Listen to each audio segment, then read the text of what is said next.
Alhamdulillahi Rabbil Alamin. Wassalatu wassalamu ala asyrafil anbiya'i wal mursalin wa ala alihi wa sahbihi ajma'in. Asyhadu an la ilaha illallah wa asyhadu anna Muhammadan abduhu wa rasuluh. Rabbi shrah li sadri wa yassir li amri wahlul 'uqdatam min lisani yafqahu qawli. Rabbi yassir wa la tu'assir. Rabbi tammim bil khair. Subhanaka la ilma lana illa ma 'allamtana innaka antal alimul hakim. La haula wa la quwwata illa billahil aliyyil azim. La haula wa la quwwata illa billahil aliyyil azim. La haula wa la quwwata illa billahil aliyyil azim.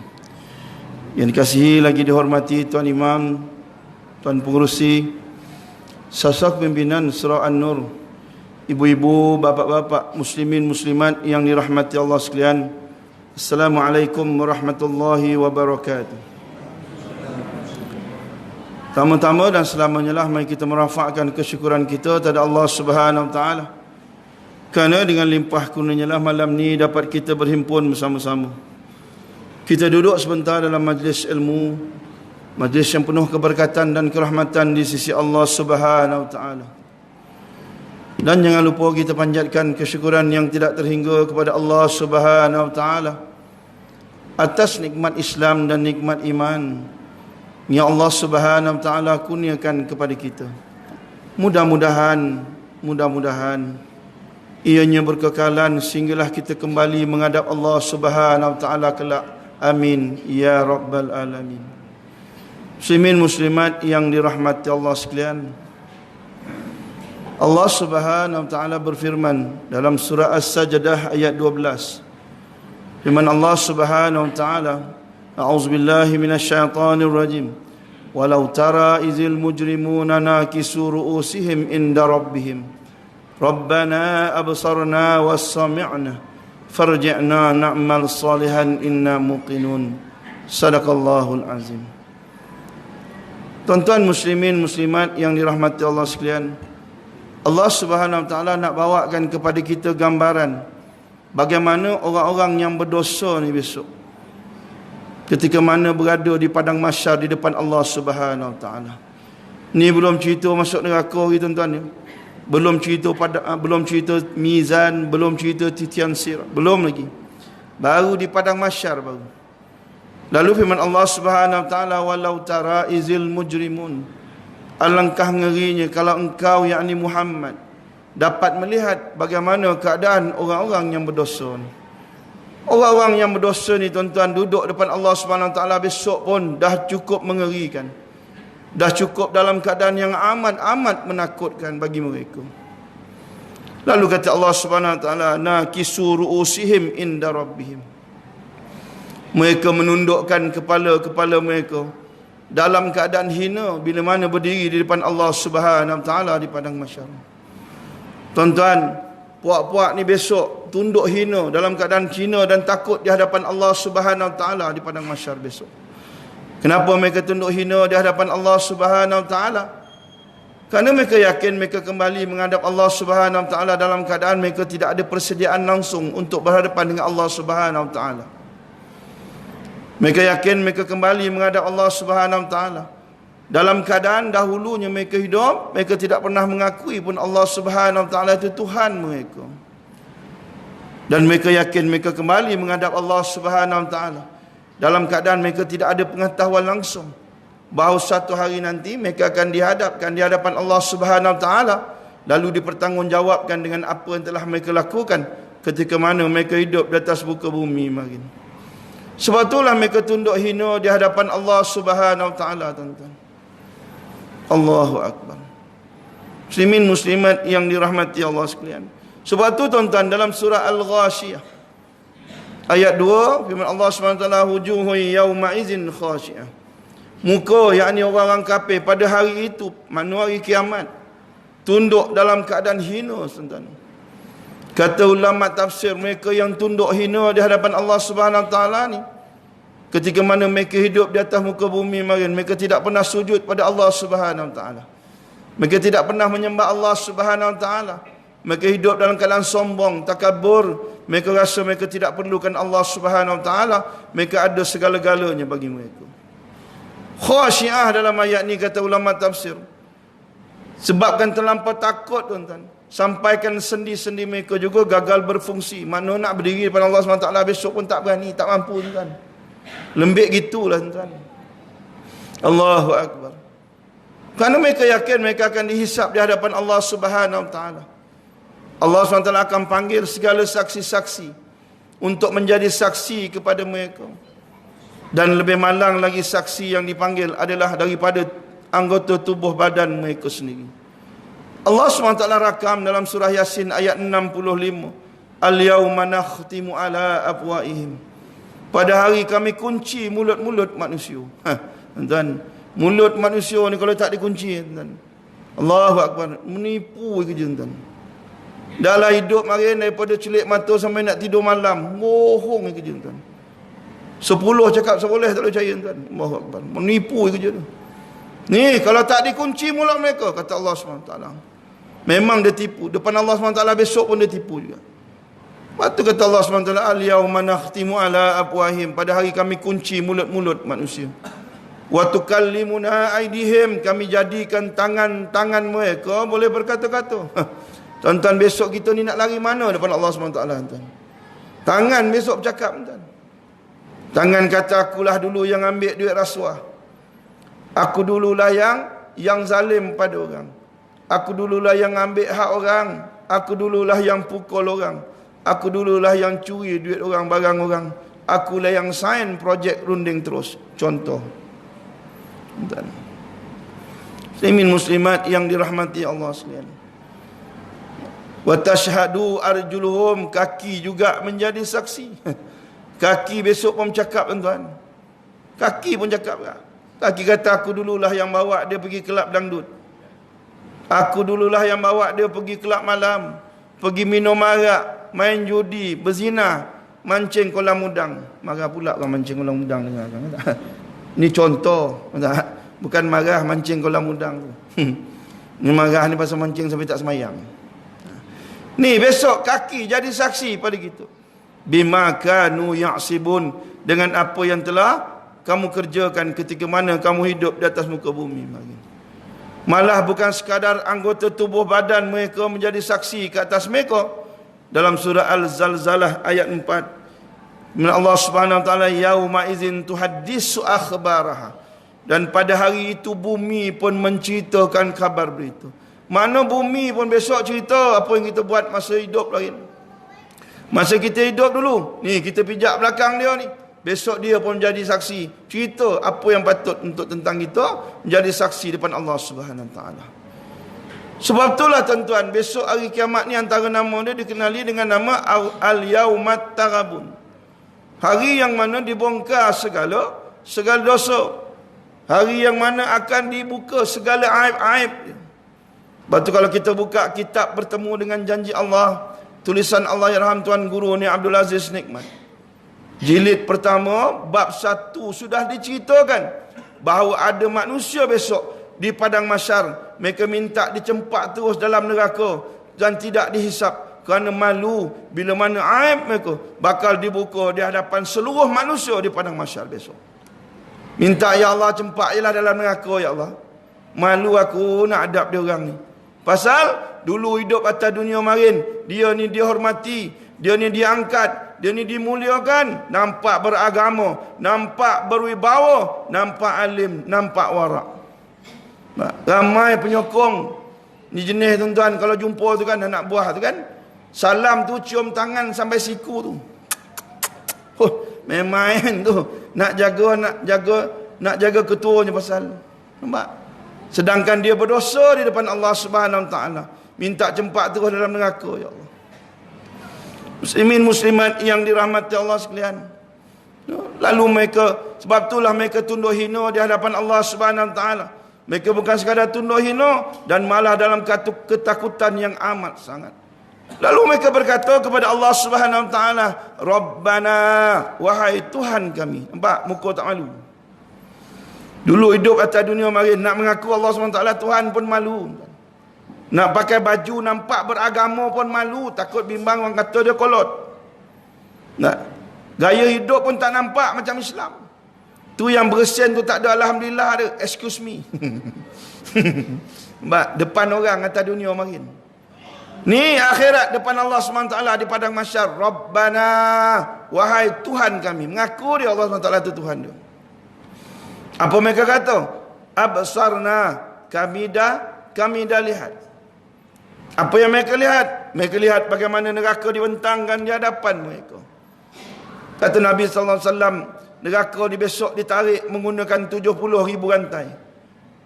Dan setiap rantai ditarik oleh 70,000 malaikat. Lalu dibentangkan di hadapan mereka. Mereka nampak bagaimana rupa neraka. Mereka nampak bagaimana api sabung menyambung. Mereka nampak ada azab yang bakal menanti mereka. Mereka nampak dah tempat yang mereka bakal nak tuju. Sebab itulah mereka sebut depan Allah Subhanahu Wa Taala, Rabbana absarna, kami dah lihat. Wasami'na, kami dah dengar. Apa yang mereka dengar? Mereka dengar bagaimana api itu menggelegak. Allah SWT perintahkan neraka supaya dipanaskan sehingga kan api itu menggelegak. Allahu Akbar. Kita tak biasa dengar api menggelegak. Kita biasa dengar air menggelegak. Kalau nak dengar api menggelegak ni, tuan-tuan kena turun di kawah gunung berapi yang aktif. Macam mana geng-geng National Geographic, Discovery Channel, geng-geng saintis buat kajian tu kan. Turun gunung berapi, kawah gunung berapi yang aktif tu. Baru kita boleh dengar apa? Lava, lahar apa semua tu menggelegak, api tu menggelegak. Tapi kita ni tak biasa tuan-tuan. Tak biasa turun kawah gunung berapi. Label kita ni kawah gulai kambing je ji. Kita ni. Sebab tu mereka kata absarna wasami'na, kami dah dengar dan kami dah lihat. Lalu mereka minta dengan Allah Subhanahu Wa Taala, farji'na, kembalikan kami ya Allah, kembalikan kami. Kembali ke mana? Mereka minta kembali ke dunia.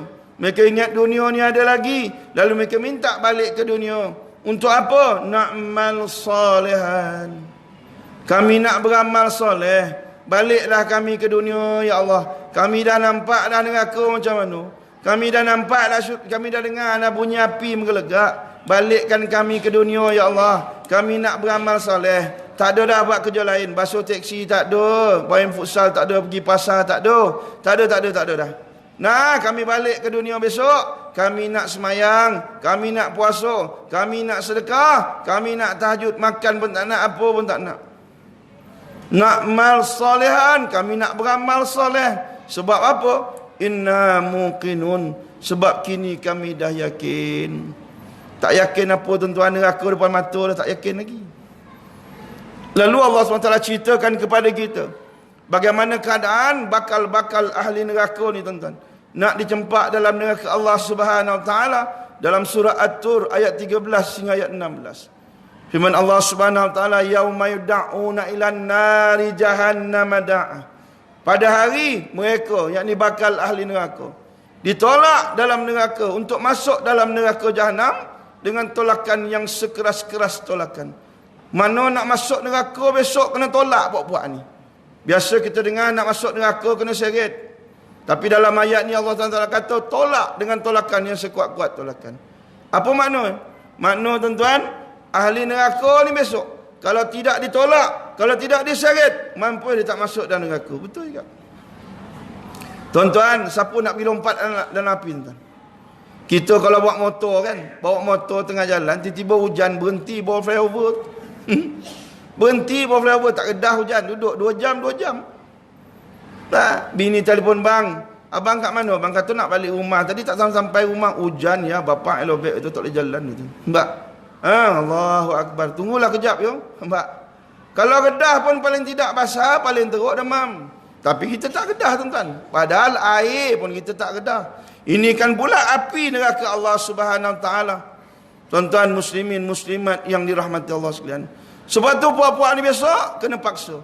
Lalu malaikat Allah SWT arahkan malaikat yang menjaga neraka. Tolak puak-puak ni supaya masuk dalam neraka jahanam dengan tolakan yang sekeras-keras tolakan. Lalu kata Allah Subhanahu Wa Taala, hazin narul lati kuntum biha tukazzibun. Itulah dia neraka yang dulu kamu dustakan. Tu depan mata kau tu kan, itulah dia neraka yang dulu kau tak percaya.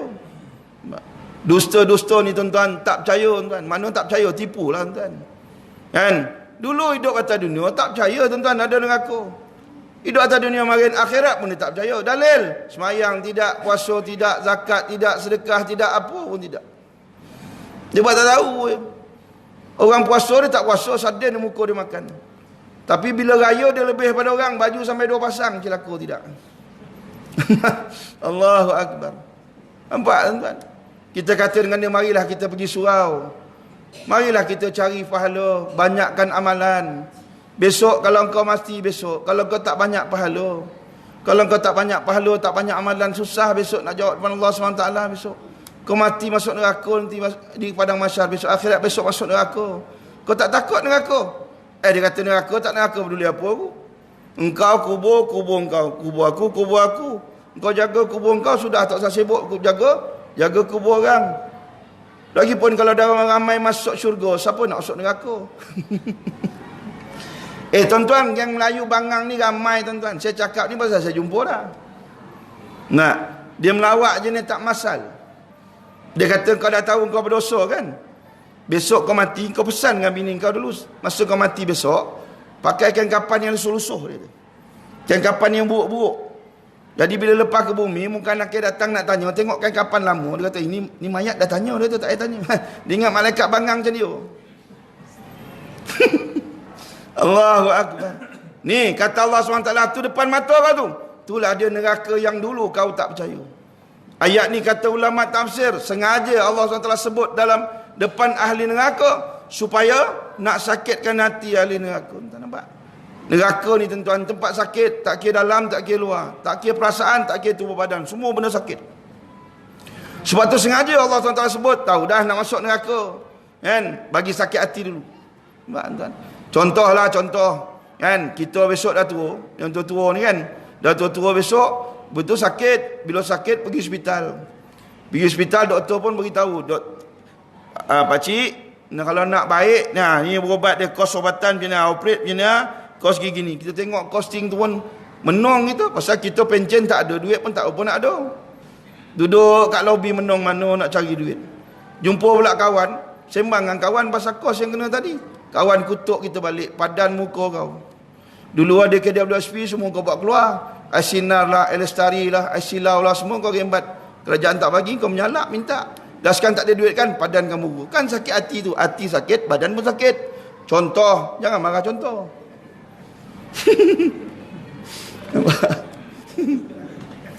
Contoh kan. Batu kata Allah SWT saja sebut tu depan mata kau tu, itulah dia neraka yang dulu kamu dusta kan. Lalu Allah SWT sambung lagi, afasirun hala am antum la tubsirun. Adakah yang kau tengok depan mata kau tu, makna neraka yang kau tengok depan mata kau tu, adakah itu sihir? Sihir juga kau. Sebab puak-puak ni dulu tuan-tuan, bila ajak beriman kepada Allah Subhanahu Wa Taala, datangnya nabi-nabi, rasul-rasul alaihissalam, ajak mereka beriman kepada Allah Subhanahu Wa Taala. Tinggalkan sembahan-sembahan yang lain. Marilah kita mentauhidkan Allah Subhanahu Wa Taala. Lalu ditunjukkan mukjizat kepada mereka untuk membuktikan bahawa mereka ni pesuruh Allah Subhanahu Wa Taala. Apa kata mereka? Sihir. Sikit-sikit sebut sihir, tuan. Sikit-sikit sihir. Nabi Musa alaihissalam dengan tongkat mukjizat, bila mana dilemparkan menjadi ular, lalu menelan seluruh ular-ular milik ahli sihir Firaun. Apa kata orang Mesir marin? Musuh tu ahli sihir dia lebih hebat daripada ahli sihir Firaun. Nabi Isa alaihissalam boleh menghidupkan orang yang mati dengan izin Allah Subhanahu Wa Taala. Tuan-tuan, pun mereka kata sihir.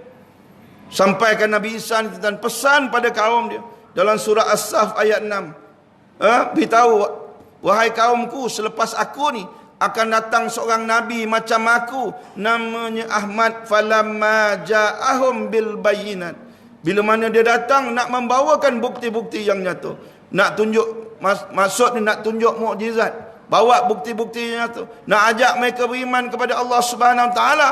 Apa kata mereka? Qalu haza sihrun mubin. Itulah dia rezeki yang sihir yang nyata. Nampak? Dulu sikit-sikit sihir. Nabi SAW peristiwa Isra' wal Mi'raj, mereka kata sihir. Tuan-tuan, Nabi SAW belah bulan depan mata dia orang. Peristiwa jadi pada malam di Mina. Bagaimana dicabar oleh puak-puak kafir Quraisy, wahai Muhammad, kalau benar kamu ni pesuruh Allah, tolong tunjukkan bukti pada kami. Nabi SAW angkat jari belah bulan gitu. Sebelah bulan turun berhampiran dengan Jabal Nur yang ada Gua Hira. Kemudian bercantum balik. Puak-puak ni tengok depan mata, tak percaya, tunggu pula pedagang-pedagang daripada Syam balik. Tanya, kau balik kan? Dalam perjalanan ada tak kau nampak bulan terbelah dua? Adalah satu malam tu aku nampak bulan terbelah dua. Apa cerita kata? Mbak. Pun mereka kata sihir.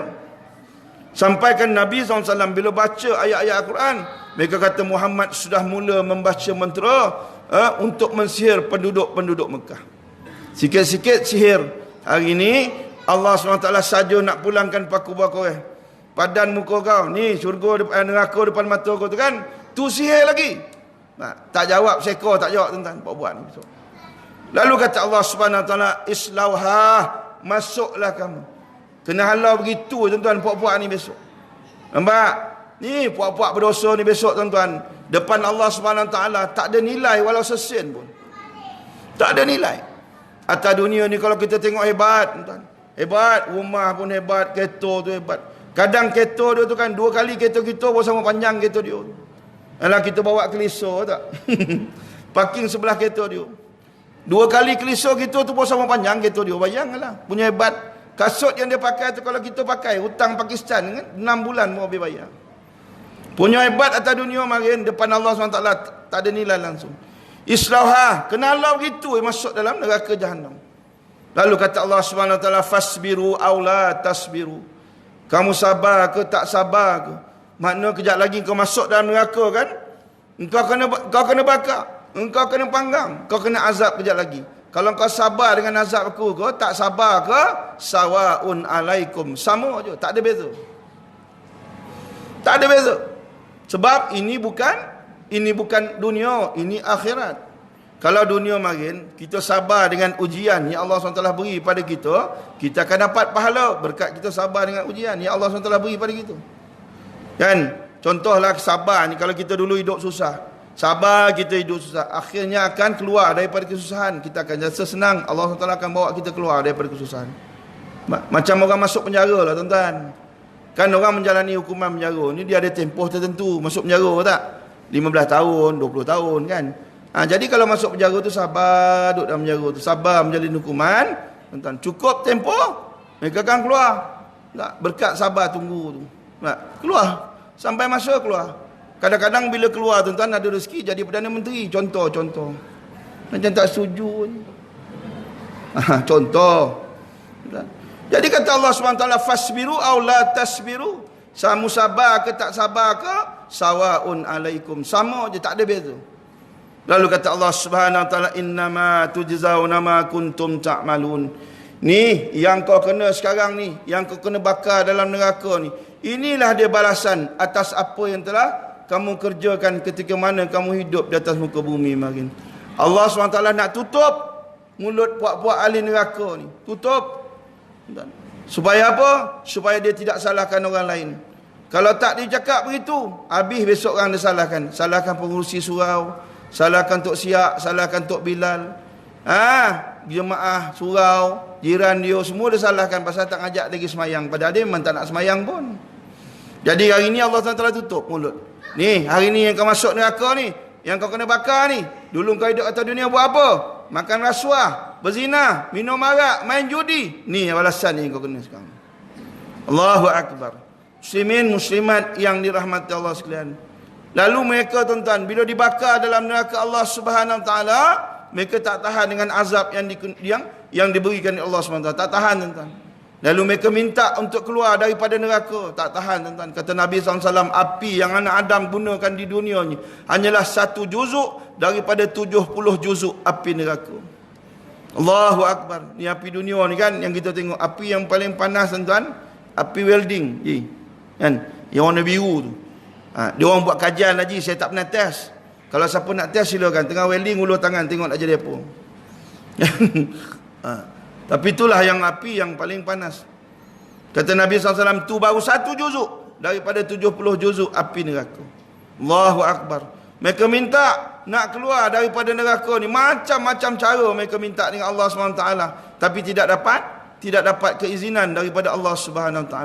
Malah mereka minta dengan malaikat Malik, beritahu pada Allah SWT, matikan kami ni lagi baik daripada macam ni duduk dalam neraka ni. La yamutu fiha wala yahya. Nak kata hidup tak, nak kata mati tak mati, nak kata hidup tak hidup. Tuan, dalam neraka gitulah tuan. Nak kata mati tak mati tuan, azablah macam mana pun. Tuan-tuan, ahli neraka ni besok tuan, ada yang diberi minum dengan kalmuhli. Kalmuhli ni minyak hitam yang panas mendidih tuan. Ada yang diberi minum dengan hamim, tembaga yang dicairkan tuan. Allahu Akbar. Bila dituang dalam mulut mereka, habis hancur isi-isi perut mereka. Tu nak kata mati tak mati, nak kata hidup tak hidup macam orang lain, minta mati terus. Akhirnya tuan-tuan, mereka berjumpa dengan malaikat yang menjaga neraka. Ni peluang terakhir. Allah SWT rakam dalam surah Ghafir ayat 49 dan ayat 50. Bagaimana ahli neraka jumpa dengan malaikat yang jaga neraka. Lalu mereka berkata, wa qala allazina fin nari li khazanati jahannam. Berkatalah mereka finnar, yang berada di dalam neraka, makna ahli neraka, kepada li khazanati jahannam, malaikat yang menjaga neraka jahannam. Apa kata mereka? Ud'u rabbakum yuaffif anna yawman minal azab. Boleh tak engkau doa untuk kami?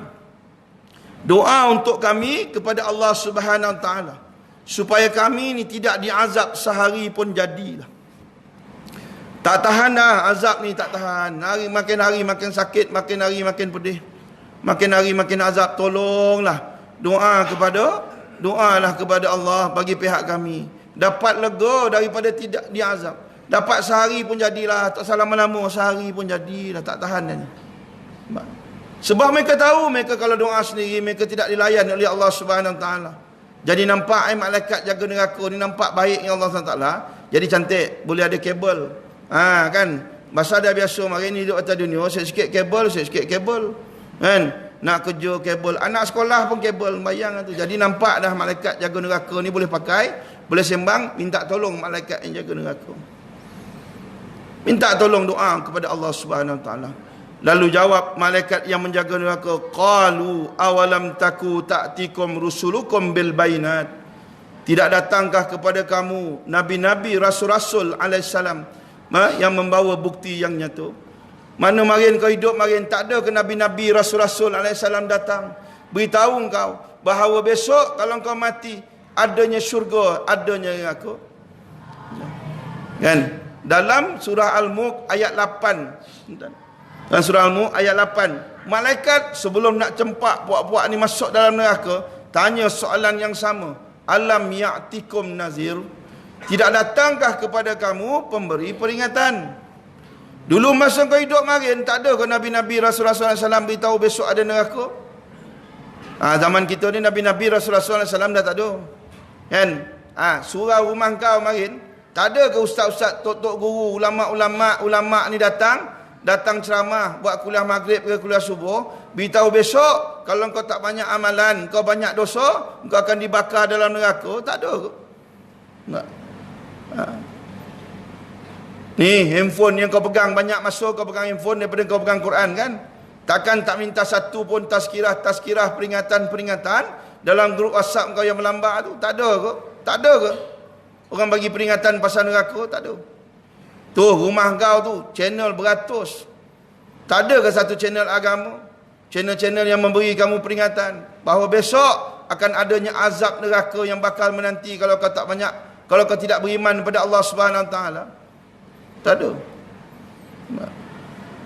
Kata ulama tafsir, nazir ni juga mewakili Al-Quran. Kerana Al-Quran, dalam dia ada cerita-cerita umat-umat terdahulu supaya kita ambil jadi tauladan. Dan juga kisah-kisah yang akan datang, terutama selepas berlakunya kiamat. Quran kau tak ada Quran rumah kau makin? Kau tak pernah baca Quran? Ke Quran kau buat hantaran, lepas tu kau frame elok? Contohlah soalan gitu tak? Contoh tak? Apa jawab ahli neraka? Qalu bala qad ja'ana nazir fakazzabna. Bahkan ada telah datang kepada kami pemberi peringatan, fakazzabna, kami dustakan. Allahu akbar. Bukan tak ada marin surau rumah aku tu penuh jadual. Kan? Penuh jadual, tengok. Allah Akbar. Tengok jadual pun seram tengok. Tak ada ruang langsung, penuh jadual ustaz-ustaz ni ceramah. Pening jawatankuasa surau nak susun ustaz-ustaz ni supaya datang ceramah supaya tak ada ruang. Bagi ada jasa, ada majlis ilmu. Kalau tak dapat datang, ganti pula macam malam ni. Contoh tak? Contoh. Ada. Kalau hari cuti tu ada kuliah subuh. Kadang ada pula kuliah muslimat. Kadang-kadang zuhur pun ada kuliah. Telajak alim lepas asar pun ada kuliah. Malam ada pula kuliah maghrib. Bukan tak ada, ada. Daripada rumah aku tu, bukan setakat duduk ruang tamu. Dalam jamban pun dengar ustaz-ustaz ni kuliah. Aku je tak datang. Fakazzabna, kami dustakan. Handphone aku tu macam-macam orang share. Satu hari, satu hadis, macam-macam. Aku je tak baca. Dalam media sosial aku tu kan, macam-macam ada. Ustaz-ustaz ni ceramah, video lah macam-macam. Dalam Facebook, Telegram, Instagram, kilogram, semua ada. Aku je tak tengok. TV rumah aku tu macam-macam channel agama ada. Oasis ada. TV Hijrah ada. Macam-macam ada. Kan? Ada bukan tak ada. Aku je tak tengok. Aku tengok Gusti. Allahu Akbar. Allahu Akbar. Fakazzabna, kami dustakan. Macam tu gak bila ditanya oleh malaikat yang menjaga neraka ni, apakah tidak datang kepada kamu nabi-nabi, rasul-rasul alaihissalam membawa bukti yang nyata? Jawab ahli neraka, qalu bala, bahkan ada. Jujur ahli neraka ni jawab besok. Jujurlah tuan-tuan, dah dalam neraka nak tipu pun tak ada faedah dah. Nampak? Jujur dia. Lalu jawab malaikat yang menjaga neraka, qalu, berkata malaikat menjaga neraka, fad'u, berdoalah kamu sendiri. Doalah kamu sendiri. Doa sendiri. Kau ingat kerja aku doa untuk kau? Kau ingat aku ni macam surau rumah kau marin. Nak tahlil, kau suruh orang surau tahlil. Kau isi borang bagi duit. Engkau tak nampak muka anak bini kau pun tak nampak batang hidung. Orang masjid lah tahlil untuk kau. Bukan surau ni, surau tempat lain. Kau ingat aku macam tu? Kerja aku bukan doa untuk kau. Kerja aku menyeksa kau. Tuan-tuan, malaikat jaga neraka tak ada jawab elok-elok, tuan-tuan. Neraka ni tempat keras. Layanan tak ada yang baik. Dalam peristiwa Mi'raj, Nabi SAW dibawa menziarah ke neraka. Lalu bertemu dengan malaikat Malik. Malaikat Malik tak senyum, tuan-tuan. Tanya Nabi SAW, wahai Jibril, siapakah itu? Jawab Jibril AS, itulah dia malaikat Malik yang tidak pernah senyum sejak neraka diciptakan. Nampak? Tak pernah senyum. Ni Nabi SAW datang pun tak senyum. Ini kan pula engkau orang biasa. Ni bawah malaikat bawah dah, tuan-tuan. Jangan main-main, tuan-tuan. Tak ada dah nak cakap baik-baik dia. Minta tolong dia, nak kena bakar duduk belah kanan. Nak kena panggang duduk belah kiri, baik-baik, jangan jatuh. Tak ada. Ni neraka, tuan-tuan. Pergi doa sendiri. Kerja aku bukan doa untuk kau, kerja aku menyeksa kau. Lalu jawab Allah Subhanahu Wa Taala, wa ma du'aul kafirina illa fi dhalal. Sesungguhnya doa orang-orang yang kafir ni hanyalah sia-sia semata-mata. Dengan jawapan yang diberikan oleh Allah Subhanahu Wa Taala, maka putus asa, putus harapan ahli neraka untuk keluar daripada neraka Allah Subhanahu Wa Taala. Kita berhenti azan ya, berhenti azan ya. Jangan balik dah.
Nah,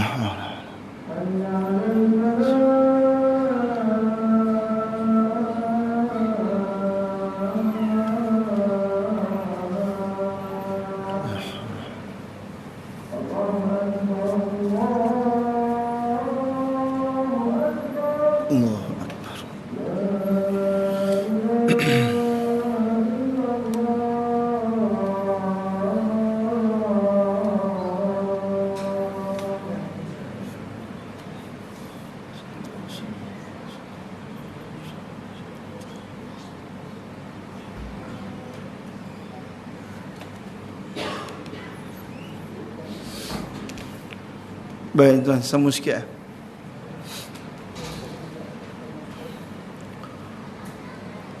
Maka putus harapanlah ahli-ahli neraka nak minta keluar daripada neraka. Tuan, muslimin muslimat yang dirahmati Allah sekalian, sebab itulah tuan-tuan kita ni tuan-tuan kenalah cari ruang-ruang pengampunan daripada Allah Subhanahu Wa Taala. Kerana tak tahan besok kita dengan api neraka Allah Subhanahu Wa Taala ni tuan-tuan. Sebab bila dapat keampunan daripada Allah Subhanahu Wa Taala dalam surah Al-Anfal ayat 4 di hujung sekali, Allah Subhanahu Wa Taala beritahu kita wa maghfiratun wa rizqun karim. Bila kita dapat keampunan daripada Allah Subhanahu Wa Taala, automatik kita akan dapat rezeki yang amat mulia, yakni syurga Allah Subhanahu Wa Taala. Dan waktu yang paling mudah kita dapat keampunan daripada Allah Subhanahu Wa Taala adalah dalam bulan Ramadan yang kita dah tinggalkan sebelum. Tuan, bulan Ramadan, bulan maghfirah, bulan keampunan. Batulah tuan-tuan kata Nabi SAW, man sama Ramadanan imanan wahtisaban ghufira lahu ma taqaddama min zambi. Barang siapa yang berpuasa dalam bulan Ramadan dengan penuh keimanan dan pengharapan. Pengharapan maknanya harapan agar segala amalan diterima oleh Allah Subhanahu Wa Taala, nescaya segala dosa-dosa kita akan diampunkan oleh Allah Subhanahu Wa Taala. Allah rugi tuan-tuan kalau kita main-main dengan Ramadan yang kita dah tinggalkan, sebab kita belum tentu akan bertemu dengan Ramadan yang akan datang. Allahu Akbar. Batu kata ulama, nak motivasi diri kita ni supaya kita banyakkan beramal kepada Allah Subhanahu Wa Taala, jangan tengokkan ganjaran, tapi tengok kenangkan dosa kita yang banyak. Jangan kira sangat pak ganjaran ni, tapi kenangkan dosa kita. Dosa kita ni berkarung tuan. Banyak dosa kita yang belum tentu Allah SWT ampunkan. Belum tahu. Kan? Jadi kita ni jangan tengok sekarang. Sekarang ni tengok memang seram tak? Dengan jubah, dengan serban, dengan kopiah, main tu. Zaman-zaman agogo pok yaya tak ingat makin. Zaman-zaman rok kapak makin. Jangan main-main tuan-tuan. Tu belum tentu Allah SWT ampunkan dosa itu. Sebab jangan kira sangat bab ganjaran ni. Kalau ikut ganjaran ni kena lah kita sekarang ni ulang-alik surau, rasa kunci surga kita pegang dah kita kata. Jangan main-main. Batu masa saya mengaji Allah Rahmat Semai Kamus semakin kan, dia bawa satu cerita tuan, bukan hadis cerita. Dia kata ada seorang wak tu duduk Mekah 3 bulan. Bila nak balik tu orang kampung sambut, mereka nak runtuh ke air tu. Habis ke ramai satu kampung pergi sambut dia tu. Kan, kuda kepang, rebana ubi, bunga mangga semua ada tu. Rompang, tarian zapin, wayang kulit semua tu. Contohlah nak cerita meriahnya pot menyambut. Kan, bawa balik kampung pula konduri 3 hari 3 malam menyambut. Yalah orang balik Mekah, duduk Mekah lama 3 bulan. Selang seminggu lepas tu tengok-tengok wak tu turun daripada kelab dandut. Tak pegang tangan wak tu. Wak, bukan wak bawa balik daripada Mekah ke mari ni tu? Ya, saya balik daripada Mekah ni tu. Habis wak pergi dandut ni pasal apa tu? Yalah, saya duduk di Mekah 3 bulan. Saya beramal di Mekah sebulan pahala saya 1.5 juta. Kalau 3 bulan sudah 4.5 juta. Jadi kalau saya pergi dandut, goyang-goyang sikit, buang 2-3 ribu, enggak apa. Lepas tu jangan dikira sangat pak ganjaran ni tuan-tuan. Allahu Akbar. Bahaya kita ni. Sebab tu tuan-tuan, kalau kita tengok dalam kitab Nasaihul Ibad, tulisan Imam An-Nawawi Al-Jawi Al-Bantani yang menghimpunkan syarah hadis Nabi SAW oleh Imam Ibn Hajar Al-Asqalani, ada 3 tanda-tanda orang yang binasa, kata Nabi SAW. 3 tanda orang yang binasa. Yang pertama kata Nabi SAW, melampau dalam bercakap. Ni, melampau dalam bercakap ni, mana bercakap ni, Allah Akbar. Duduk kedai kopi kan, order teh cawan, duduk sampai 3 jam. Menyembang daripada cerita politik sampai cerita tromen, dah tua-tua cerita kartun. Mak punya menyembang, mamak tu sakit hati ni, kecil besar dia tengok orang tua ni. Cilaka orang tua ni order air cawan, banyak air suam minum. Tak gerak-gerak dah 3 jam. Allahu Akbar. Tu melampau dalam cakap. Yang kedua kata Nabi SAW melampau dalam makan. Makan ni la ilallah. Kan? Allahu Akbar. Makan takut tengok ni. Kan bulan puasa makin tujuan dia tuan untuk jaga nafsu, untuk kita kontrol nafsu. Tak ada nafsu payah kan? Ni kena ada nafsu kontrol. Lepas tu bulan Ramadan tujuan dia untuk kita kawal nafsu. Ini tak, bulan Ramadan dia ikutkan nafsu. Tengok bulan Ramadan makin pasal Ramadan hari-hari turun tu. Mengamuk juga, maki juga, cilaka dia orang meniaga ni. Bapak mahal kuih nak pergi Mekah balik hari ke apa menyembang tu. Kan? Tapi turun. Kan? Tu hari-hari turun. Tu tawaf kak. Labbaik Allahumma labbaik la syarika lak labbaik. Tawaf pasal Ramadan. Punya banyak beli tu bakul motor tu penuh, gangkut pula dekat hendak kiri kanan. Mak, tu yang bila kona sikit je bunyi hon bunyi. Sangkut kat plastik kalipap, tin. Dah sudah orang kat tangan dengan dia, ingatkan dia hon orang. Nak nyampai ke rumah tu orang pula tahan, dia ingat dia meniaga kuih. Punya banyak beli. Allahu Akbar. Terlampau banyak makan. Tu yang kedua saya ringkaskan. Yang ketiga kata Nabi SAW terlalu banyak tidur. Tidur ni tuan-tuan, Allahu Akbar. Tidur dalam kuliah pun tidur. Bukan surau ni lah, tempat lain. Contoh tak contoh. Banyak sangat tidur. Lepas tu Allah SWT beritahu kita syarat nak masuk syurga ni dalam surah As-Sajdah ayat 16. Tatajafa junubuhum anil madaji'. Tatajafa ni meninggalkan sesuatu. Angkat lambung-lambung mereka daripada madaji', daripada tempat tidur. Madaji' itu bukan tempat tidur katil, mana-mana tempat tidur. Sebab bila sebut tempat tidur ni, mana manusia ni cukup suka tidur. Kita sayang tidur. Sebab kita sayang tidur lah, kita tak sanggup nak tinggalkan tidur. Batu madaji' ni tinggalkan tempat tidur untuk apa? Beramal kepada Allah Subhanahu Wa Taala. Allahu Akbar. Kita tidur ni boleh tidur dengan syarat untuk dapatkan kekuatan untuk kita beribadat. Boleh. Contoh macam Zuhur kan, tidur kailulah dipanggil. Tidurlah 15 minit, 10 minit tidur kan. Lepas tu bangun sembahyang Zuhur. Saya tidur Ustaz. Saya sebelum Zuhur memang saya tidur. Kau tidur daripada pukul apa? Dalam pukul 10 tu saya dah tidur dah. Itu bukan kailulah, tu membutuh namanya. Allahu Akbar. Dan kata ulama ada 3 tanda orang yang bahagia atas muka bumi ni. Di hidup tu kita nampak tanda, 3 tanda orang yang bahagia. Yang pertama kata ulama, Allah Subhanahu Wa Taala anugerahkan dia hati yang alim. Hati yang alim ni makna mana dia pergi pun dia yakin Allah SWT nampak apa yang dia buat. Itu yang dia tak berani buat lebih kurang. Saya ringkaskanlah tuan-tuan ya. Yang kedua, badan yang sabar. Allah SWT anugerahkan badan yang sabar. Badan yang sabar untuk apa? Badan yang sabar untuk beramal, beribadat pada Allah Subhanahu Taala. Tuan-tuan, kalau badan kita tak sabar, kita tak boleh beramal tuan-tuan. Betul cakap. Tuan-tuan ingat senang ke? Dah balik kerja kan? Balik kerja, datang pula surau. Datang surau semayang maghrib. Habis semayang maghrib pula duduk dalam kuliah maghrib. Kan nak kena sabar tu. Walaupun letih, walaupun penat. Datang kuliah maghrib, duduk dalam kuliah, duduk tunggu. Nampak? Kan kena sabar tu. Lepas tu tengok pula lepas isyak ustaz tak berhenti-henti, celaka ustaz ni bila nak berhenti tak tahulah. Kan kena sabar tu. Kan kena sabar tu. Nampak? Nak bangun tahajud, kena sabar tuan. Bukan semua orang boleh bangun konceng, boleh. Mayang 2 rakaat tak boleh. Tuan, betul ke? Sebab tu Allah SWT anugerahkan dia badan yang sabar. Dan yang ketiga, dia puas dengan apa yang dia ada. Makna tinggi sifat qanaah dia. Mana apa yang dia ada tu alhamdulillah. Bukan dia tak usaha. Dapat alhamdulillah, tak dapat pun tak apa.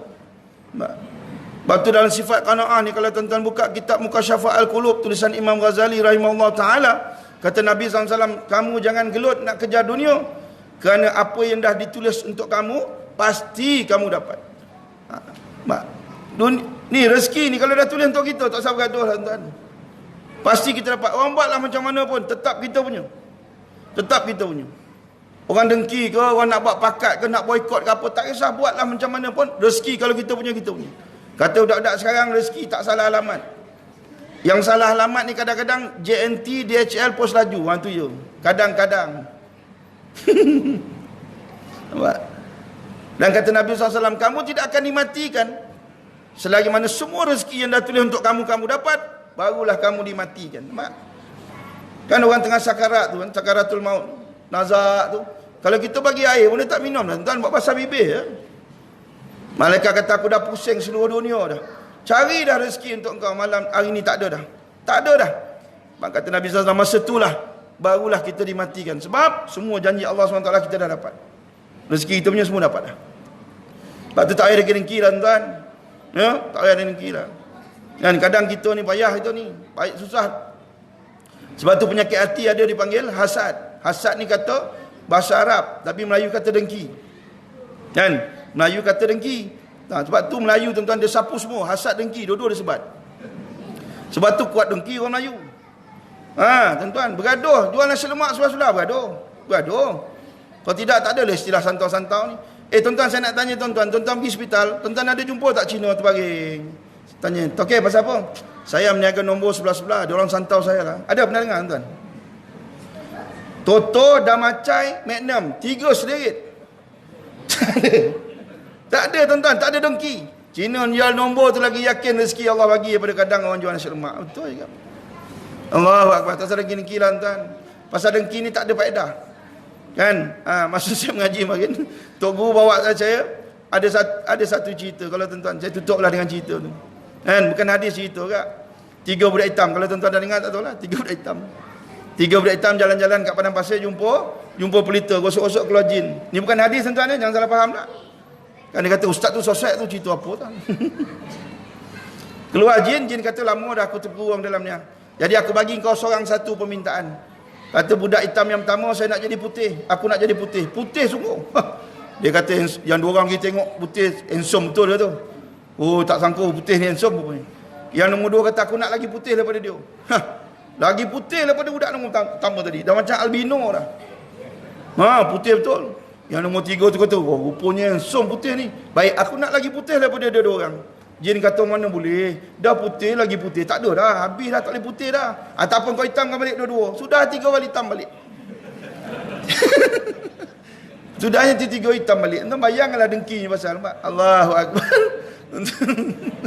Awak tu tuan-tuan dengki-dengki ni tak guna tuan-tuan. Baik muslimin muslimat yang dirahmati Allah sekalian, mudah-mudahan kita ni tergolong dalam golongan yang Allah SWT beri keampunan dan mendapat redha Allah SWT, dan kita istiqamah untuk menuju ke akhirat untuk bertemu Allah SWT dalam keadaan Allah redha kepada kita. Amin ya rabbal alamin. Baik, sebelum saya tutup tuan-tuan, insya-Allah korban ni saya akan buat di Nepal. Jadi bukan saya nak buka korban lah, pasal korban dah habis dah, tutup dah tuan-tuan. Jadi insya-Allah tuan-tuan, saya sambil kita nak bagi daging korban tu, tuan-tuan, kita nak belikan beras 25 kilo untuk setiap penerima. Orang tanya saya, ustaz, ada ke orang Islam kat Nepal tu? Tu soalan dia. Nepal ni tuan-tuan, Islam tak ramai, ada tapi tak ramai. Daripada 31 juta penduduk Nepal, dalam 4.1% saja, maknanya dalam tak sampai sejuta pun umat Islam di Nepal. Dan alhamdulillah, walaupun Nepal ni diperintah oleh Hindu ni 88%, tapi mereka amat menjaga keharmonian kaum dan juga agama. Cuma tak ada bantuan tuan-tuan. Maknanya kau nak buat masjid ke, kau nak buat sekolah ke, terpulang pada kau, lantak kau lah. Tapi tidak ada bantuan daripada kerajaan. Jadi mereka hidup dalam keadaan daif sangat-sangat tuan-tuan. Saya pergi dah ziarah bulan 9 kemarin. Saya pergi tengok di Kathmandu dan juga di Biratnagar tuan-tuan. Allahu Akbar, hidup dalam keadaan daif. Antara ekonomi mereka ni tuan-tuan, mereka tanam pokok jut. Pokok jut ni tuan-tuan yang boleh buat tali guni tu. Ataupun sekarang ni boleh buat paper bag. Tuan-tuan, nak dapat hasil tuan-tuan, tanam pokok jut tu 20 hari tanam baru matang. Kemudian dia tebang, rendam pula dalam air 8 hari. Ambil pula pokok jut tu letak pula atas jalan raya, jemur sampai kering. Tuan-tuan, proses nak boleh tu sebulan lebih, nak jual sekilo RM1 tuan-tuan. Tuan-tuan bayangkanlah, sekilo RM1. Sambil-sambil tu mereka kerjalah di ladang-ladang milik Hindu ni tuan-tuan dengan upah RM4 sehari. Tuan-tuan bayangkanlah RM4 sehari, tuan-tuan nak makan apa? Tuan-tuan bawa RM4 pergi pasar malam, tuan-tuan dapat apa? Apam balik ekstra kacang RM6.50 sekarang. Tuan-tuan bayangkan nak makan apa tuan-tuan. Jadi alhamdulillah tuan-tuan, baru ni saya pergi tengok memang miskin tuan-tuan, daif sangat. Rumah mereka ni tepek dengan tek lembu tuan-tuan. Saya tanya dia orang kenapa tepek dengan tek lembu. Dia kata tidak balas kimia lumpur dengan tek lembu tu. Bila kena panas kan, dia lama dia kuat dia punya tu. Saya tidak, tak tahulah. Kalau ditipu, saya tipulah saya malam ni, tuan. Tapi itulah keadaan yang daif, tuan-tuan. Saya bagi bantuan baru ni, masa saya pergi tu, tuan-tuan, bila beras tu jatuh ke tanah, mereka ambil dengan tanah-tanah sekali, tuan. Bubuh dalam baju, bawa balik. Syukur, tuan-tuan, dapat beras, dapat gula, dapat tepung, seronok mereka. Jadi kali ni, tuan-tuan, saya, kalau tuan-tuan rasa nak berkongsi rezeki lah, kan? Jadi tabung ada di belakang. Untuk kita belikan setiap penerima tu 25 kilo, satu beg 25 kilo beras. Kita bagi sekali dengan daging. Korban di Nepal, tuan-tuan, kami terpaksa korbankan kerbau, bukan lembu. Sebab lembu tak boleh sembelih. Kalau siapa sembelih lembu, ditangkap, penjara 12 tahun, mandatory. Tuan. Pasal lembu tu kan Tuhan dia kan. Bangang tak. Tuan, dia tak boleh sembelih. Kerbau. Jadi insya-Allah, tuan-tuan, alhamdulillah, tuan, saya akan pergi 26 hari bulan insya-Allah dan korban di sana. Jadi kalau tuan-tuan rasa nak berkongsi rezeki, tabung ada di belakang. Kalau tak ada cash, ada QR code, ada account number, insya-Allah. Itu yang pertama. Yang kedua, tuan-tuan, saya masih buka lagi projek wakaf Al-Quran Afghanistan. Tuan-tuan, saya dah 2 kali ke Afghanistan. Yang terbaru saya pergi bulan 2 baru ni. Afghanistan ni, tuan-tuan, satu negara yang kadar buta huruf dia nombor 6 paling tinggi di dunia. Daripada 41 juta penduduk Afghan, 61.8% tak boleh membaca. Maknanya 25 juta tak boleh membaca. Jadi, tuan-tuan, adalah menjadi fardu kifayah kepada kita untuk kita lahirkan balik generasi Al-Quran di Afghanistan. Yang dulunya tempat lahir ulama'-ulama' yang muktabar, tapi dirosakkan oleh Amerika dan sekutunya hampir 60 tahun, tuan-tuan. Allahu Akbar. Saya pergi dah, baru ni saya pergi bawa 10,000 naskah Al-Quran. Alhamdulillah, tuan-tuan, bila kita dah di Herat 5,000, di Kabul 3,000, di Kunduz 2,000. Mereka dapat Quran, mereka peluk, mereka cium, tuan-tuan. Anak-anak ni dapat Quran, tuan-tuan, berlari bawa balik tunjuk kat mak dengan abah dapat Quran baru. Sebab sebelum ni mereka tak ada Quran, mereka terpaksa tinggalkan Quran di masjid. Sebab, tuan-tuan, nak baca ramai, Quran tak ada. Quran pun mereka terpaksa koyak-koyak, bagi baca sikit, kau baca Al-Baqarah sikit, kau baca Ali Imran sikit, kau baca Al-Maidah sikit. Macam tu.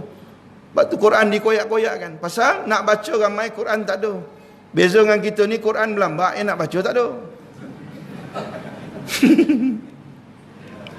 Jadi alhamdulillah, tuan-tuan, bila bagi orang tua-tua di Zandajan, di Karok tu, tuan-tuan, cium, peluk, menangis, tuan-tuan. Pasal apa? Mereka nak baca Quran tapi nak beli tak ada duit.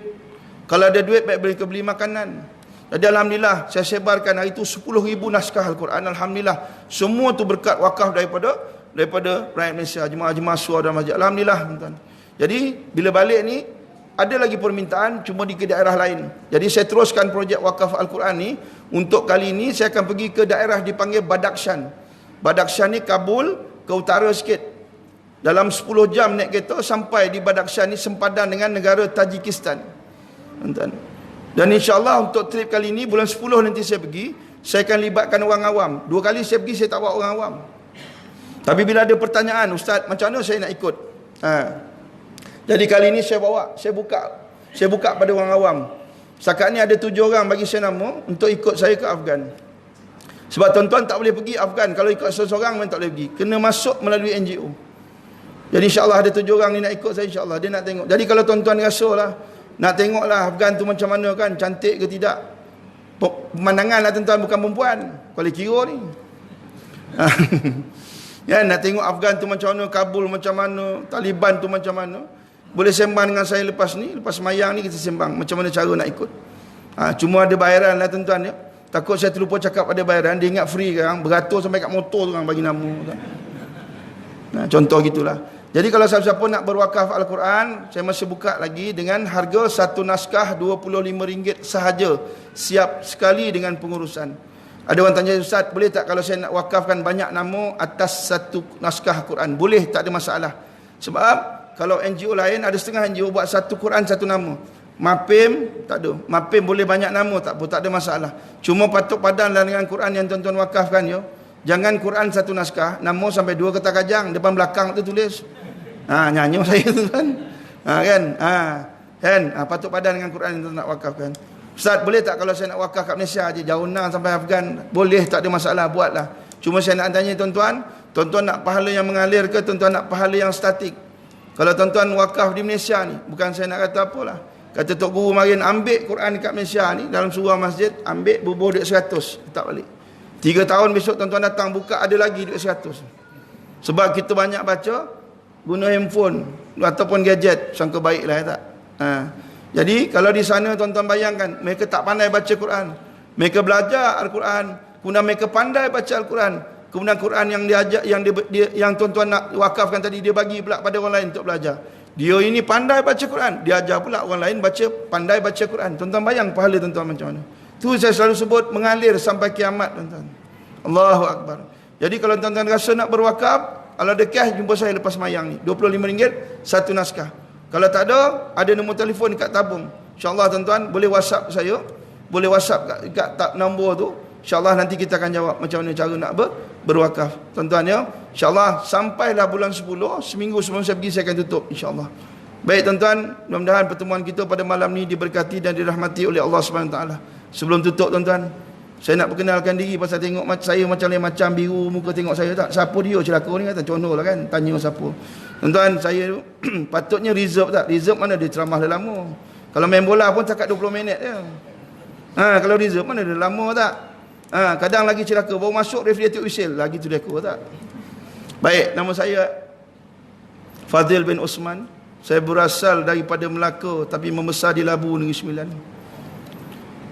Berusia 48 tahun, isteri seorang, anak 5. Bini tak ramai, tak berani, takut. Saya ni penyelaras MAPIM, Wilayah Persekutuan. MAPIM ni tuan-tuan maklum saya rasa tak? Majlis Perlindungan Pertubuhan Islam Malaysia, MAPIM. Dan saya alhamdulillah, saya banyak dah negara-negara yang saya pergi. InsyaAllah dalam jadual saya tahun ni, insyaAllah saya akan ke Turki untuk program gempa. Bulan 9 untuk Winter Aid di Syria, dan juga bulan 10 ke Afghanistan insyaAllah. Jadi saya terlibat dengan banyak misi-misi kemanusiaan tuan-tuan. Jadi tuan-tuan, sebagai pengenalan kita pada malam ni, manalah tahu besok jodoh berpanjangan, manalah nak tahu kan. Jadi tuan-tuan pun tak kekok tengok saya kan, insyaAllah tuan-tuan. Saya mohon maaf dan ampun sekiranya saya terkasar bahasa dalam menyampaikan kuliah sebentar tadi. Ada rezeki, ada umur, ada jodoh, kita jumpa lagi. Aku qauli hadza wa astaghfirullahal azim li wa lakum. Assalamualaikum warahmatullahi wabarakatuh.